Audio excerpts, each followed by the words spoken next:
મોરબી જિલ્લાના હળવદ તાલુકાના સાપકડા ગામે વીટીવી ન્યૂઝના અહેવાલની અસર થઈ છે, જ્યાં છેલ્લા 7 વર્ષથી કાયમી ડોક્ટર ન હોવાના કારણે સાપકડા સહિત 14 ગામના લોકો 8,000થી વધુ લોકો ભારે હાલાકી ભોગવી રહ્યા હતા.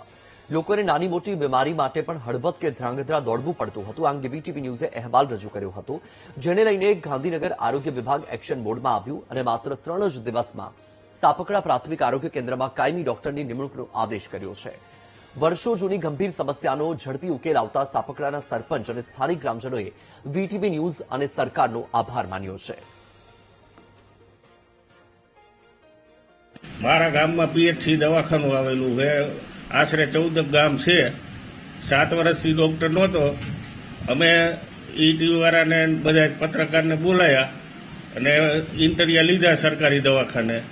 તે પછી અત્યારે એવું જાણવા મળ્યું કે પરિપત્ર ગાંધીનગરથી કાયમી ડોક્ટર મૂકેલો, તો આ 14 ગામનાને ફાયદો થાય. વીટીવીનો અમે ખૂબ ખૂબ આભાર માની. અત્યાર સુધી કોઈ ડોક્ટર મેન મેડિકલ ઓફિસર હતો નહીં, એટલે દવામાં અમને તકલીફ પડતી. 14 ગામડાનું પીએચસી છતાંય કોઈ મેન મેડિકલ ઓફિસર હતો નહીં, એટલા માટે અમારે હળવદ લેવા જવું પડતું.